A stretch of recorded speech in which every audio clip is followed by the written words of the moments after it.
사도신경 하심으로 하나님 앞에 신앙 고백 올려드리겠습니다.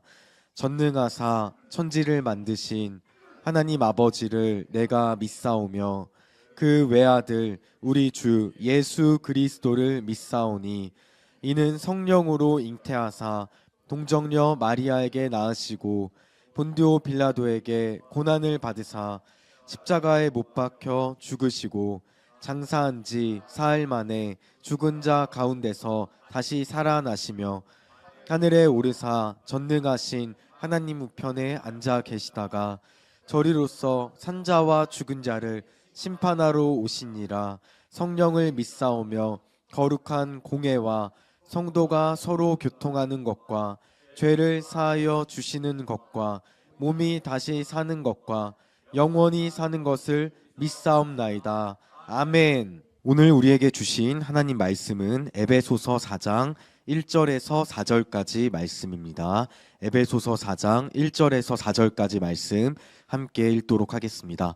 에베소서 4장 1절에서 4절까지 말씀 함께 읽겠습니다. 읽습니다. 시작. 그러므로 주 안에서 갇힌 내가 너희를 권하노니 너희가 부르심을 받은 일에 합당하게 행하여 모든 겸손과 온유로 하고 오래 참음으로 사랑 가운데서 서로 용납하고 평안에 매는 줄로 성령이 하나 되게 하신 것을 힘써 지키라. 몸이 하나요 성령도 한 분이시니 이와 같이 너희가 부르심의 한 소망 안에서 부르심을 받았느니라. 아멘. 겸손에 대해서 우리가 살펴봤습니다. 겸손은 세상에서 말하는 겸손과 성경에서 하나님이 말하는 겸손은 다르다. 그리고 성경에서 말하는 겸손은 세상 사람들이 도저히 흉내조차 낼 수 없는 내용이에요. 그러니까 이 겸손이라는 것 자체가 인간의 속성이 아닌 하나님의 신의 성품, 신의 속성이란 말이에요. 그래서 그 겸손함이 뭐냐면 하나님의 뜻과 내 뜻이 있을 때 내 뜻을 내려놓고 하나님 뜻에 순종하는 것, 이게 겸손이에요. 그래서 가장 대표적인 분이 예수님이죠. 예수님이 십자가 지시고 안 지고 싶으셨는데, 그런데 어떻게 했죠? 아버지 뜻이면 십자가 지겠습니다. 그렇게 순종했잖아요. 자, 그리고 이스라엘 백성들이 출애굽을 하고 가나안 땅에 들어가야 되는데 12명의 리더들이 정탐하고 왔죠. 근데 10명의 리더들이 부정적인 얘기를 했어요. 거기 가면 우리 다 죽는다. 근데 갈렙이 아니다. 거긴 하나님이 우리에게 주신 최고의 선물이고 하나님이 우리와 함께 하시면 그들은 우리의 밥이다. 여러분, 밥을 두려워하지는 않잖아요. 저는 그래서 그 비유가 참 좋아요. 우리가 밥을, 보통 사람들은요, 배고플 때 밥 두려워하지 않아요. 밥 좀 열심히 먹지, 밥이 무서워서 밥 못 먹겠다 이러진 않거든요. 그분은 하나님의 선물, 하나님의 뜻은 이 가나안 땅을 우리에게 주는 것이기 때문에 겉으로 봤을 때는 우리가 그들보다 군사력이 부족하고 싸움에 능하지 못할 수 있지만 전능하신 하나님이 함께 하시기에 우리는 능히 이길 수 있다. 이게 겸손인 거예요. 자, 오늘은 두 번째, 모든 온유. 자, 옆에 있는 분 보면서 온유한 사람이 됩시다. 자, 이 온유도 많은 분들이 잘못 알고 있어요. 온유도 이렇게 그냥 목소리도 아주 그냥 이 부드러움에 대해서 여러분들이 힘이 없어서 비굴한 그런 굴종이 아니라 여기서 말하는 이 온유는 헬라 원어로 프라우테토스라는 단어예요. 프라우테토스. 우리 겸손은 타페이노 프로시네스 배웠죠. 이 온유는 프라우테토스. 자, 그러면 이 온유도 성품이 인간에게서는 발견할 수 없는 성품이에요. 그러면 이게 무슨 뜻이냐? 예수님을 설명으로 제가 이것도 온유의 대명사가 예수님이시기 때문에 이 성품이 예수님에게서 가장 잘 구현되어 있어요. 그리고 예수님의 피로 하나님의 아들, 딸이 된 우리는 아버지를 본받아서, 그리스도를 본받아서, 그래서 우리도 온유한 자가 되는데, 온유는 내가 온유해야지 해도 안 돼요. 내가 오늘부터는 진짜 온유해질 거야 아무리 결단해도 막상 현실에 가면 온유해지지 않기 때문에 이 온유함은 과연 어떤 식으로 그것이 과연 현실 속에 이룰 수 있는가, 이 부분도 저희들이 꼭 짚어봐야 됩니다. 여러분, 제가 최근에 어떤 그 쇼츠를 봤냐면 미국 프로야구 그 관중석이었는데, 키가 큰 흑인이 백인 남자를, 그는 별로 키가 안 컸어요. 등치는 그냥 평범해 보이는데 그 사람을 막 욕을 하고 윽박 지르는 영상이었어요. 그리고 막 때리려고 하고, 흑인이. 근데 이 백인은 진짜 보통 사람 같았으면은 좀 움찔움찔하고 무서워해야 되는데 이렇게 굉장히 편안하게 진정하라고 이렇게 잘 참더라고요. 그래서 야, 저 사람이 뭔가, 그러면서 그 다음 내용이 나오는데, 이 백인이 알고 봤더니 그 UFC 세계 두 번째로 잘하는 그 선수였어요. 그러면서 이 사람이 정말 한 대만 쳤으면 그 사람 죽는데, 이 사람은 자기가 그만큼 강하지만 정말 부드럽게 불쌍히 여겨졌어요. 불쌍히. 여러분, 오늘 예수님이 십자가에 지시기로 결단하고 예수님이 잡혀갔잖아요.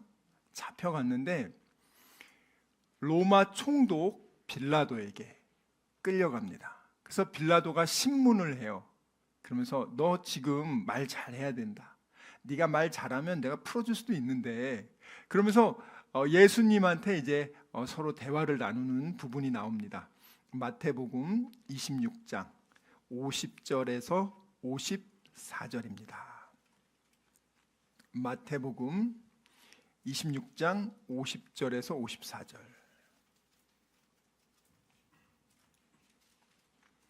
자, 이 부분 먼저 한번 살펴볼게요. 시작.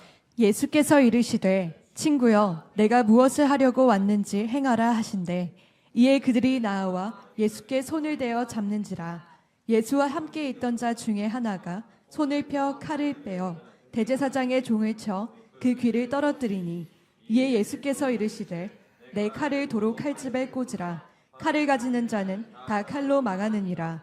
너는 내가 내 아버지께 구하여 지금 12군단 더 되는 천사를 보내시게 할 수 없는 줄로 아느냐. 내가 만일 그렇게 하면 이런 일이 있으리라 한 성경이 어떻게 이루어지겠느냐 하시더라. 아멘.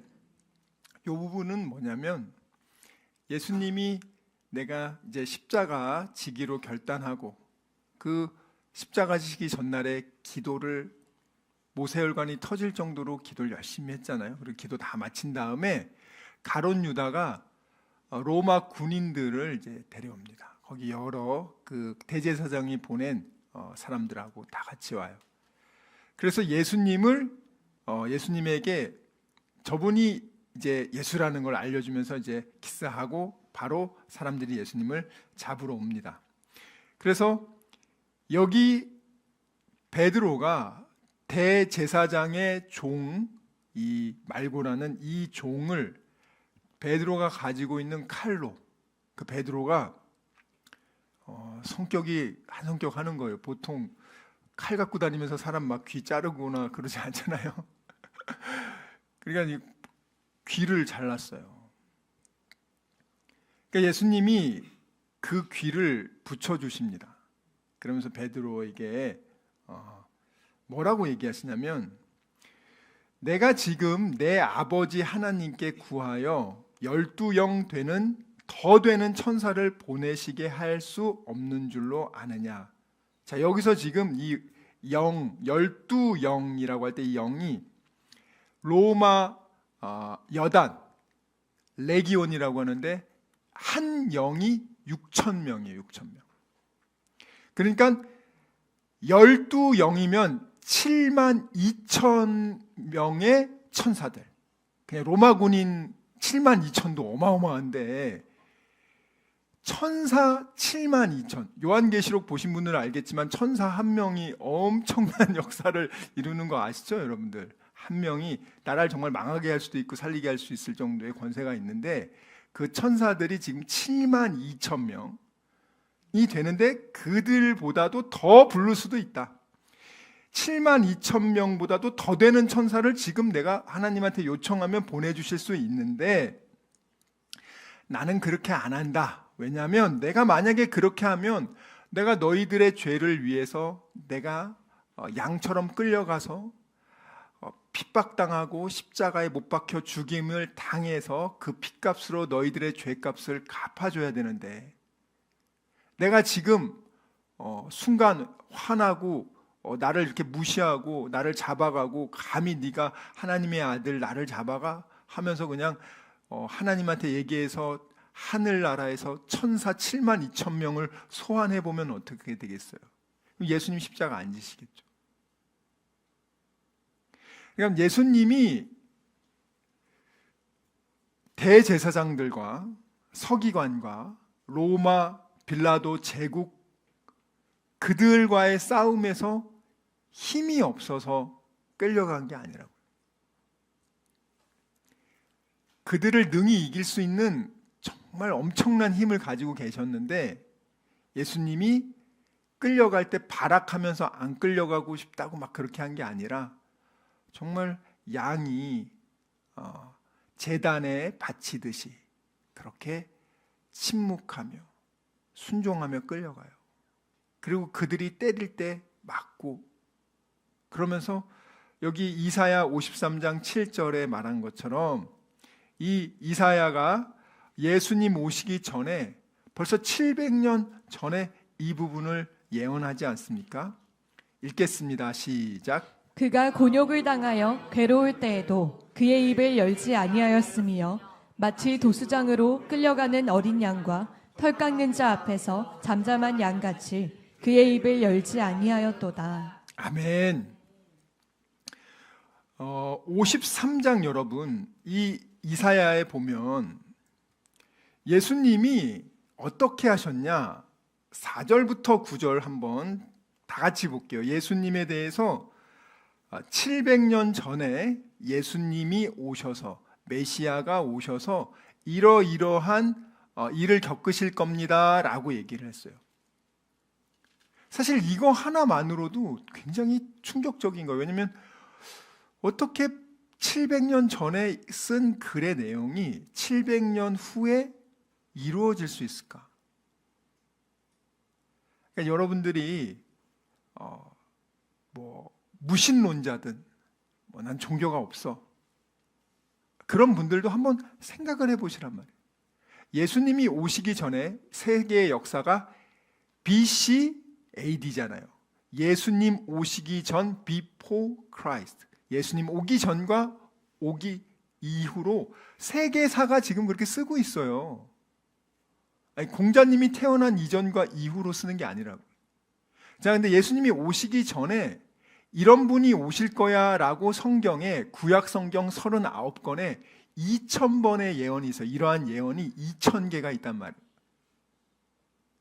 근데 그 2,000개가 맞으니까 사실 이 종교학자들, 제가 전공한 이 종교학자들은 예수님을 하나님의 아들이라고 인정하기 싫어해요. 왜냐하면 그거는 이제 사람들이 신격화하기 위해서 꾸며낸 거지 예수가 진짜 하나님의 아들 아니다. 그런데 그분들도 이성적으로 학문적으로 접근을 하다 보면 예언들이 많은데 이 예언이 어떻게 저렇게 맞을 수가 있을까? 그래서 그들이 뭐라고 얘기하냐면 사실은 이 성경 39권은 그 옛날에 쓰여진 게 아니라 한 명의 종교 천재가 이것을 39권을 각각 다르게 마치 쓴 것처럼 해서 성경을 썼다, 이렇게 얘기해요. 그렇기 때문에 이 예수가 이제 태어난 이후에 이렇게 짜집기로 자기가 기록한 것이다, 이렇게 얘기한다고요. 그렇지 않고서는 도저히 그것이 이해가 안 되는 거니까, 논리적으로 합리적으로 이해가 안 되는 거예요.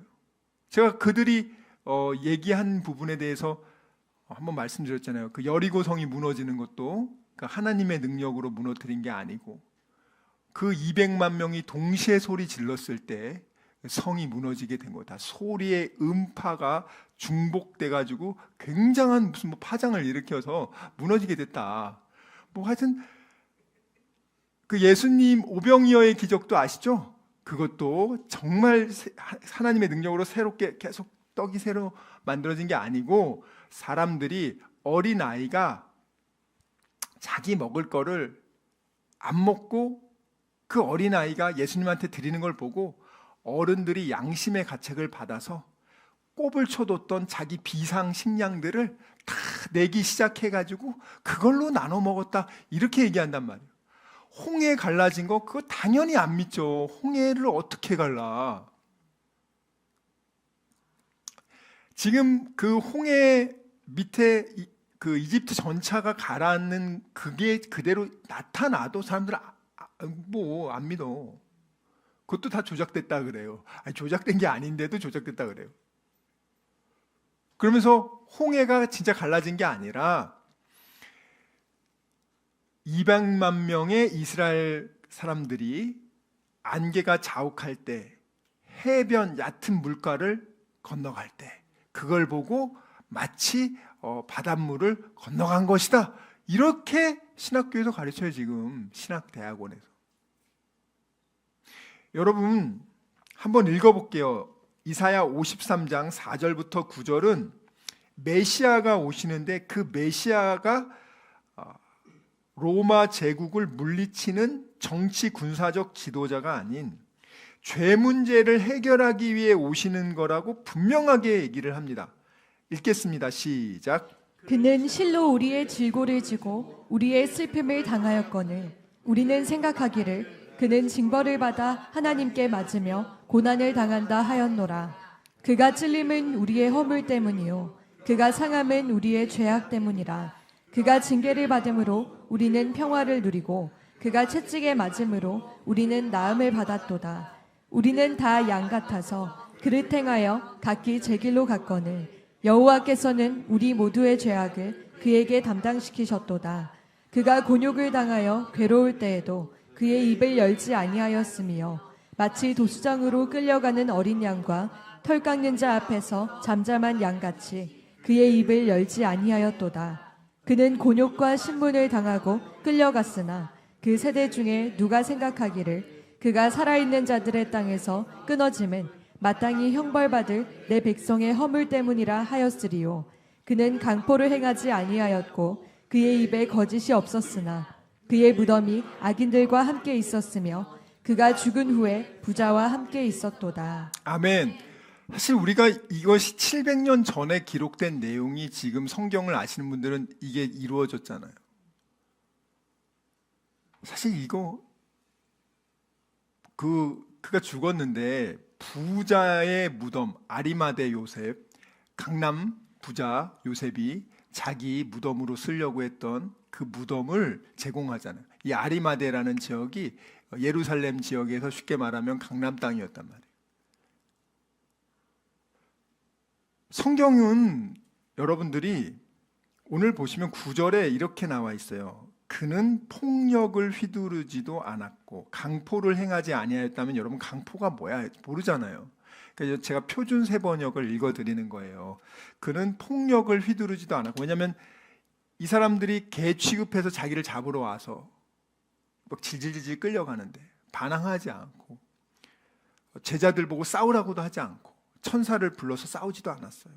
그냥 잠잠히 양이 도살장에 끌려가듯이 조용히 따라갔단 말이에요. 폭력을 휘두르지도 않았고, 그리고 죽어서 부자와 함께 들어가게 하였다. 하나님이 그렇게 하셨죠. 그리고 여기 보면은 분명히 8절, 그가 체포되어 유죄 판결을 받았지만 사실 빌라도는 예수님이 죄가 없다는 걸 알고 있었어요.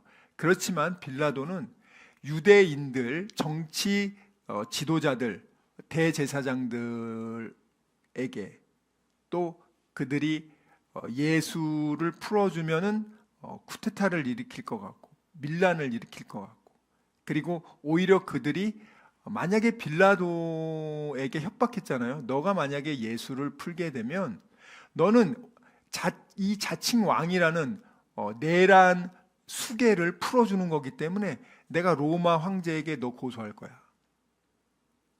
빌라도는 자기 자리 지키는 게 가장 중요한데 그렇게 얘기를 하는 거예요. 당신은 로마 황제 시저에게 불충성하는 거라고. 자, 여기 나와 있잖아. 19장 12절 시작. 이러함으로 빌라도가 예수를 놓으려고 힘썼으나 유대인들이 소리질러 이르되 이 사람을 놓으면 가이사의 충신이 아니니이다. 무릇 자기를 왕이라 하는 자는 가이사를 반역하는 것이니이다.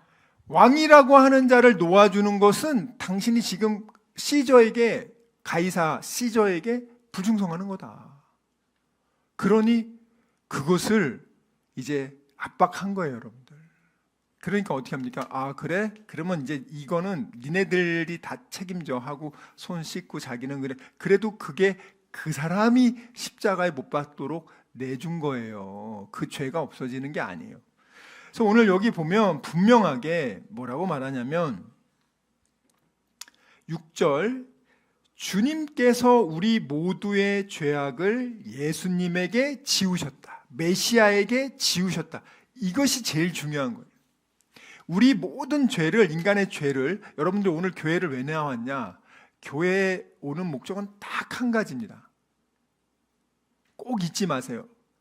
내 삶의 죄 문제, 죄로 인해서 생긴 걱정, 근심, 불안, 초조, 염려, 삶의 모든 고통들이 어디서 오냐? 죄에서부터 나와요. 그 가장 중요한 원인이 죄. 그 죄가 내 마음속에서 계속 암세포 퍼지듯이. 그래서 그 문제를 정신과 치료도 받아보고 아니면 뭐 여러분들이 친구랑 얘기도 해보고, 그렇지만 그 죄 문제를 어느 누구도 해결할 수가 없어요. 불교에서는 네가 착한 일을 많이 하면 해결할 수 있다고 하는데 그렇지도 않아요. 근데 기독교는 어떻게 합니까? 그 죄 문제를 도저히 인간이 해결할 수 없고, 그래서 그 문제를 해결하기 위해서 하나님이 자기 아들 예수를 보내셨고, 그 예수님이 오늘 성경에 나온 것처럼 우리 모두의 죄악을 예수님이 대신 짊어지고 십자가에 죽으셨다는 거예요. 그리고 그분을 내 삶의 구원자, 내 죄 때문에 죽으시고 내 죄값을 갚아주셨군요. 참 감사합니다. 이제 그분을 내 삶의 구원자로 제가 받아들이겠습니다. 이게 믿음이란 말이에요. 이 믿음으로 당신은 구원받고 죄 문제를 해결할 수 있다는 거예요. 오늘 여러분들이 예배 가운데 예배를 잘 정말 드리고 나면 왠지 모를 마음의 평안과 기쁨을 처음 교회 오시는 분들도 경험할 수 있단 말이에요. 사실 이 순간 성령님, 우리 예수님이 함께 하시거든요. 여러분, 예수님이 온 우주 만물에 전능하신 하나님의 아들인데 양처럼 끌려가서 십자가에 죽는 게 쟤는 힘이 없어서 그래, 군사력이 없어서 그래, 쟤는 돈이 없어서 그래, 학벌이 없어서 그래, 그런 게 아니에요. 최고의 모든 걸 갖고 계신 분이 우리를 너무 사랑해서 우리를 살리기 위해서 그 힘을 쓰지 않고 죽으시고 대신 우리를 살렸다는 거예요. 이것이 온유라 그래요. 그래서 온유라는 것은 내가 사람들 앞에서 인정받고 잘 보이기 위해서 친절한 척, 온유한 척, 이게 아니라 정말 예수님이 하나님의 아들이고 그런 놀라운 온 우주 만물을 다스릴 수 있는 권세가 있는 분이 사람을 정죄할 수 있는 유일한 분이에요. 근데 그분이 가늠한 여자를 보고 다른 사람은 다 돌로 쳐 죽이려고 할 때 상한 갈대조차도 예수님은 꺾지 않으신다 그랬어요. 인생에서 실패한 결혼 5번 하고 또 6번째도 이제 하려고 하는데 실패한 그 여인을 찾아 사마리아 땅까지 갑니다. 세상에서는 그런 사람들은 이미 너는 버렸어. 넌 이미 더럽혀졌어. 네 인생은 이미 끝났어. 너는 이번 인생은 안 돼. 뭐 다음 생이나? 그런 사람들을 아무도 관심 가져주지 않는데 예수님이 그런 사람을 찾아간다니까요. 인간 쓰레기라고 말하는 세리들, 이스라엘 사회에서 가장 인간 밑으로 보는 세리들, 그들을 찾아가서 예수님이 불러서 제자로 삼는단 말이에요. 이것이 예수 그리스도의 온유함. 그러면 온유한 사람은요, 이것이 겸손과 온유가 같이 가는 이유가 뭐냐면 하나님의 뜻을 순종하기 위해서 내 뜻을 내려놓을 때 이것이 겉으로 내 외적으로 드러나는 태도. 여러분, 예수님이 자유의지가 있기 때문에 십자가 안 질 수 있어요. 여러분도 자유의지가 있기 때문에 선택할 수 있습니다. 그런데 예수님은 하나님의 뜻에 순종하기 위해서 자기의 뜻을 내려놓는, 그가 거부할 수 있는 자유의지가 있었지만 그 자유의지로 스스로 굴복한 거란 말이에요. 아버지 뜻에 맞추겠습니다라고 자기가 결정한 거예요. 강제로 누가 위협을 해서 너 이거 안 하면 너 죽여버리겠어, 이게 아니라 자기 의지로 그렇게 순종하신 겁니다. 그러면 겸손한 사람, 지난번에 우리가 온유한 사람은 오늘은 무엇을 온유하게 되면 상급을 받게 될까? 우리 겸손에 대해서 겸손한 자가 어떤 상을 받는지 우리 지난번에 한번 살펴봤죠? 겸손과 여호와를 경외하는 것의 보응은 뭐죠? 3가지? 재물과 영광과 영생. 여러분, 겸손하기만 해도, 그러니까 세상에 말하는 겸손이 아니라 하나님 뜻에 순종하기만 해도 3가지. 생명, 영원한 생명, 그리고 물질적인 그런 축복들, 또 명예도 주신다. 자, 그러면 온유한 자에게는 뭘 줄까? 온유한 자에게 주시는 선물이 성경에요 너무 많이 나와 있는데 그 중에 대표적인 게 예수님이 얘기하셨습니다. 마태복음 5장 5절입니다. 마태복음 5장 5절 함께 읽겠습니다. 시작. 온유한 자는 복이 있나니 그들이 땅을 기업으로 받을 것이미요. 다시 한번 읽어보겠습니다. 여러분, 이거 큰 소리로 읽으세요. 좀 이런 거는 여러분 지금 중요한 거잖아요. 내가 온유만 하면 하나님이 이 땅을 준다는 건데, 여러분, 땅이 요즘 얼마나 중요한데요. 이 땅에 대해서 사람들이 강남 땅 한 10,000평 있어 봐요. 강남 땅 10,000평이면 얼마입니까? 평당, 만약에 요즘 평당 한 1억이라고 하면, 그러니까 10,000 곱하기 1억이면, 그러니까 1,000억이면 1,000평이지. 10,000평이면 1조네. 이야, 와. 근데 여러분, 오늘 온유한 자가 땅을 기업으로 받는 거 여러분 본 적 있습니까? 어떤 사람이 받았어요? 진짜 누구도 부정할 수 없는 제가 예를 들어 드릴게요. 이 사람들이요, 땅을 받았는데 세계 최고의 부자가 됐어요. 누구냐면 여러분 영국의 퓨리탄 청교도들 들어보셨죠? 청교도들. 자, 이 청교도들이 누구예요? 영국의 성공회에서 국왕을 종교 정치적 지도자 또 종교 지도자로 이렇게 하죠. 근데 이 사람들이 우리는 예수님을 우리의 주님으로 믿고 우리는 개혁주의, 우리는 하나님 섬기는 장로교, 또 이런 청교도들을 탄압하기 시작했어요. 그러니까 그 사람들이 영국에서 있다가 뭐 전 유럽으로 도망가고 흩어지는데 재산도 몰수당하고, 이 사람들이 신앙의 자유, 하나님께 예배를 잘 드리고 싶다, 하나님께 진정한 예배를 드리고 싶다 해가지고 사람들이 메이플라워를 타고 그들이 떠났잖아요. 그 사람들이 어디로 갔어요? 미국으로 갑니다. 미국 땅 좋아요, 안 좋아요? 한 200명이 미국 땅 다 차지하면 좋은 거 아니에요? 그 적습니까?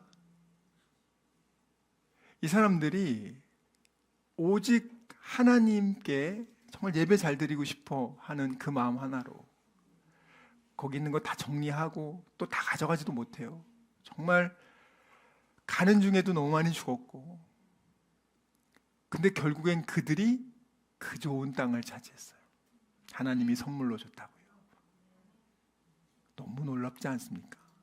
정말 이 온유한 자들이 하나님으로 인한 온유함, 사람들에게 내가 굉장히 이렇게 내유외강식으로 근데 내유외강을 하는데 그 안에 뭐가 있길래, 진짜 예수 성령이 있어서 하나님 내 안에, 예수님이 여러분 로마 총독 만났을 때 비굴했어요? 누구를 만나도 안 비굴해. 한번 자세히 생각해 보세요. 제가 진정한 슈퍼히어로가 누구냐? 예수님은요 최고의 힘을 갖고 계셨어. 근데 예수님을 가만히 보면 태도가 로마 총독 앞에서도 기죽지 않고, 그리고 가난한 사람, 정말 사회에서 소외된 사람들 볼 때 막 자존심 내세우고 윽박 지르지 않고 너무너무 아껴줘. 그게 진짜 강함이거든요. 진짜 그 강함이 온유함인 거예요. 예수님의 그 온유함이라는 건 여러분 그냥 빌빌거리며 사는 게 아니에요. 강한 사람 앞에서는 내내 그리고 약한 사람은 그냥 막 괴롭히는 그런 존재가 아니라, 강한 사람들 앞에서 절대 예수님이 더 강하기 때문에 절대 기죽지 않아요.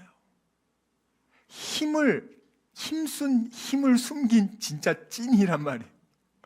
예수님 보면 내가 과연 저 상황에서 저럴 수 있을까? 우리는 닮아가야 되니까. 예수님 하는 걸 보면은 정말 이 사람이 진짜 진정한 히어로다, 진정한 영웅이다. 정말 그 됨됨이나 태도가, 앞으로 AI가 이제 여러분 어떤 기술자보다 더 유능해진대요. AI가 더 똑똑하대요, 인간보다. 이제 로봇이 인간의 웬만한 노동력은 다 대체하는데 한 가지 면에서 좀 다른 게 있대요. 이제 태도가 다르다. 사람들과 이제 로봇의 다른 점. 그 안에 무엇이 들어있는가? 내가 바로 그 예수의 영이 내 안에 들어있어요. 예수의 영이 내 안에 들어있으면 하나님 나와 함께 하신다고. 그러면 내가 비굴해서 그 사람한테 막 이렇게 하는 게 아니라 정말 사실은 내 안에 있는 예수님이 나와 함께 하신 그것이 가장 강력한 상태거든요. 그러니까 우리가 그것에서 오는 그 성령, 내 속사람의 성령의 그 내주하심을 통해서 거기서 깊은 생명이 늘 공급되면서 나의 말과 태도나 행동에서 이것이 계속 여기까지 올라와서 표출되게끔, 이 안에는 있는데 이것이 여기까지 끌어올려 가지고 이게 외현적으로 나와야 되는 게 거기까지가 그리스도의 장성한 분량이란 말이에요. 내 안에 예수님 분명히 있어. 내가 예수님을 믿어. 그리고 나도 잘하고 싶어. 근데 막상 현실에 가면 나도 모르게 화를 내고 나도 모르게 순간 막 이렇게 내가 이렇게 안 하고 진짜 잘하고 싶은, 나도 예수님처럼 하고 싶은데 못하는 나를 볼 때 내가 왜 아직 이거밖에 안 되나. 정말 그게 우리의 그런 좌절로 오잖아요. 그때 여러분 그때 낙심하지 마시고 그 과정을 통해서 점점 좋아지는 거예요. 반드시, 그러니까 그때 그 과정이 반드시 필요한 거예요. 내가 하나님 말씀 순종해야지 했는데 10번 순종해야지 생각했는데 한 번 할 수 있고 못 할 수도 있어요. 근데 그게 매번 못 하는 게 아니에요. 나중에는 한 번 하고 9번 실패합니다. 조금 더 하면 2번 하고 8번 실패합니다. 만약에 여러분이 10번 중에 3번 하게 되면 여러분 최고 강타자예요. 메이저 리그에서요 3할이면은요 굉장한 겁니다. 10번 중에 3번만 안타 쳐도요 연봉이 뭐 1년에 1,000만 불이 넘어요. 우리가 하나님이 이 결단을 하고 온유하기 시작하면은 하나님이 상을 주는데, 보세요. 예수님이 온유하셨는데 예수님이 십자가에 죽은 다음에 그 다음에 무엇을 차지하셨어요? 온 우주 만물의 권세. 자, 우리가 온유한 자는 이 땅에서도 하나님이 땅을 주지만 그것만 줘요? 새 하늘과 새 땅을 주신단 말이에요. 여러분, 하나님 나라에 몇 평 있어요? 땅이 있습니까? 주신대잖아요. 여러분, 미국에 땅 많이 있습니까? 우리나라도 지금 땅이 없는데 미국에 뭐 뉴욕에 땅 비싸더라고요. 몇 평 있어요? 예? 미국에 나 집 한 5채 있어. 얼마나 대단해요. 생각만 해도. 여러분, 하나님 나라는요 돈으로 못 사요. 땅. 예수의 피값 아니면 못 산단 말이에요. 여러분들, 뭐 70억 주면은 영주권 사는 그 정도 수준이 아니라 70억 줘도 예수 피값 못 산다고요.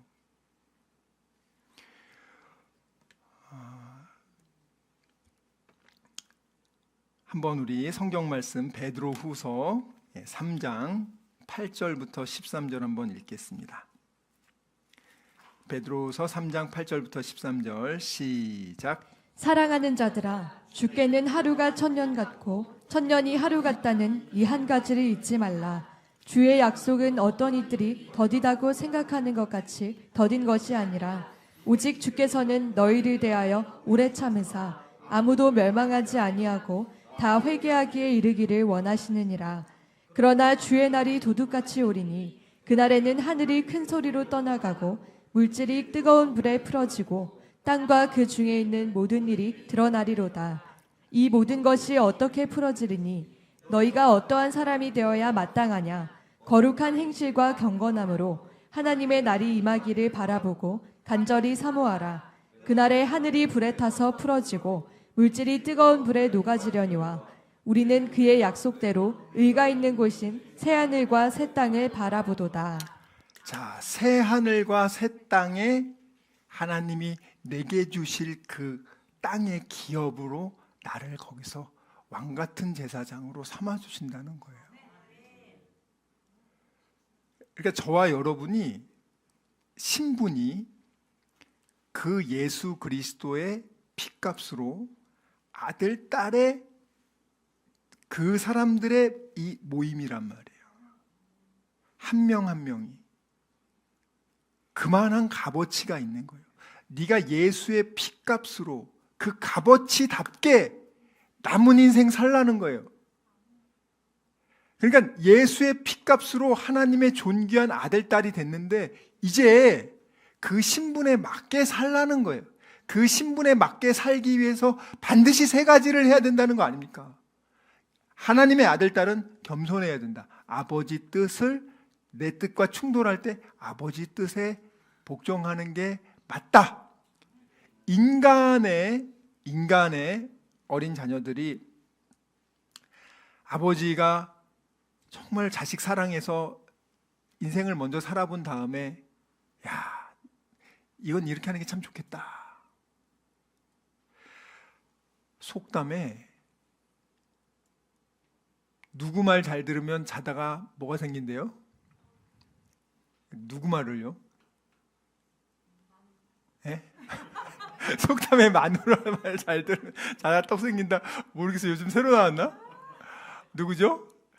부모님 말. 왜냐하면 부모님이 걔가 그 아이가 자신을 사랑하는 것보다 더 사랑해. 그러니까 그 아이가 볼 때는 이거 아닌 것 같은데 아니에요. 부모님이 더 잘 알아. 근데 하나님은 얼마나 잘 알겠어.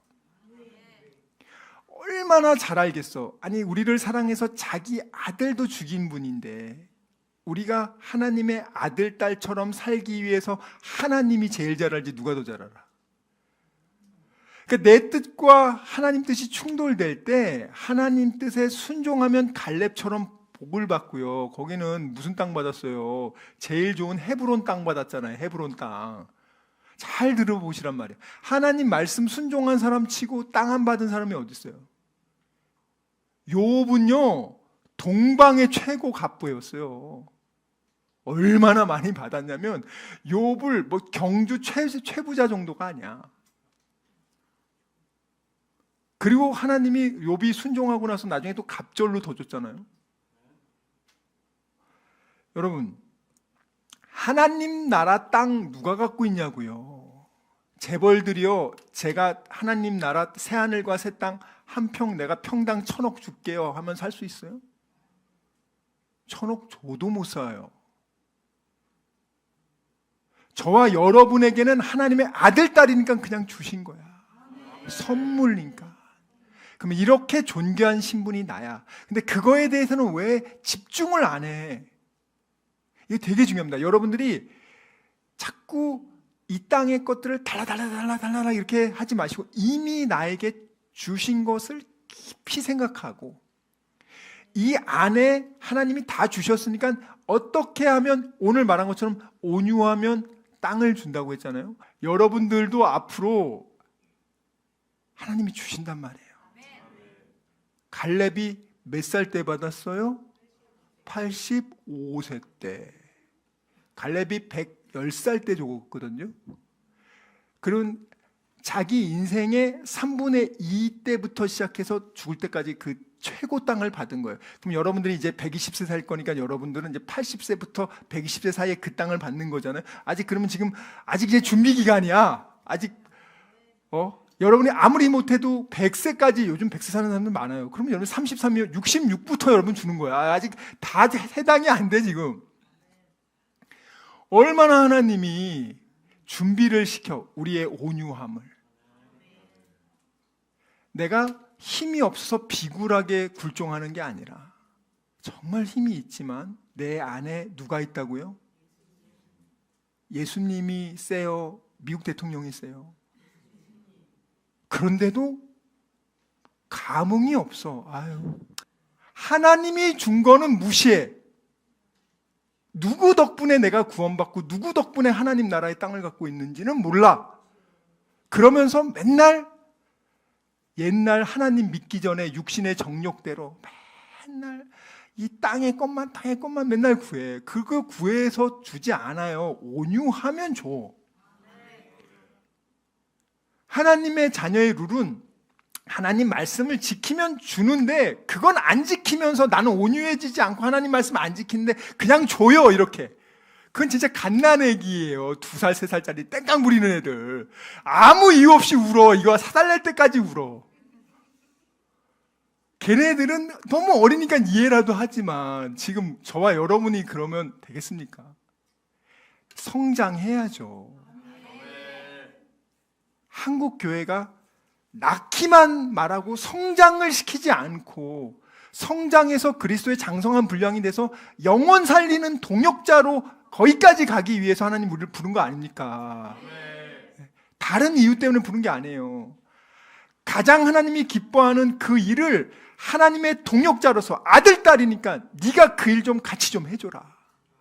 거기까지 가기 위해서는 우리가 신앙이 성장해야 되는 거예요. 우리가 겸손과 온유와 오래 참음으로 성장하고 다져지면서 내 속사람에 있는 예수에 집중하는 거예요. 예수에 집중하는 게 우리의 힘이란 말이에요, 여러분.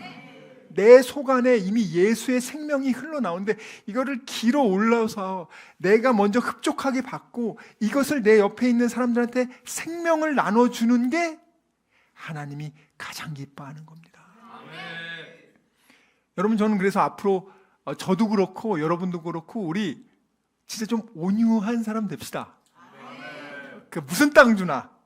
이 땅에서도 준다고 했거든요. 이거 뭐 강남 땅을 주실지 뭐 경기도 땅을 주실지 모르겠어요. 예? 어느 땅을 주실지 기대하자 이 말이에요. 내가 5년 안에 10년 안에 내가 1년 안에 내가 준비되면 주시는 거 아닙니까? 여러분, 우리 기대하시자고요. 우리 지금 하나님의 그 스케일을 좀 보시고 기대하시고 옆에 있는 사람들 이들에게 우리가 온유해야 됩니다. 아프리카 누구에게 온유? 우리가 이 옆에 있는 사람한테 온유하지 않고 옆에 있는 사람한테는 맨날 날카로워. 그냥 칼이야, 칼. 그럼 아프리카 사람한테는 잘해주면 어떡해요?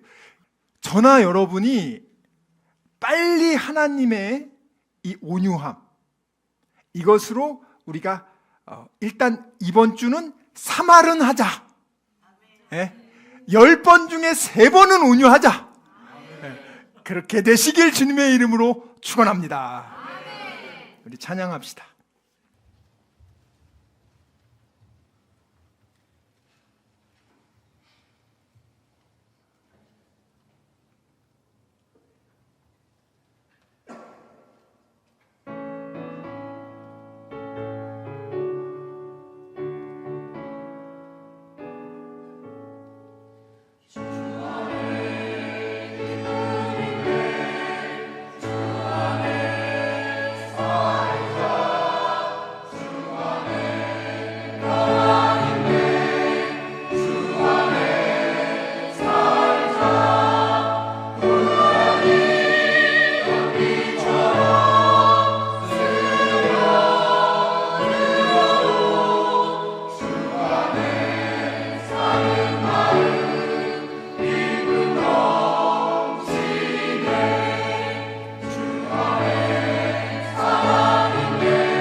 지금은 우리 주 예수 그리스도의 은혜와 하나님의 사랑과 성령님의 교통하심이 오직 하나님의 말씀을 온전히 아멘으로 순종하기로 다짐하고 결단한 여기 모인 우리 모두와 귀한 다니엘 비전교회 성도들의 한 주간의 삶 위에, 그들의 가정과 자녀와 일터와 범사 위에 지금부터 영원토록 함께 있을지어다. 아멘.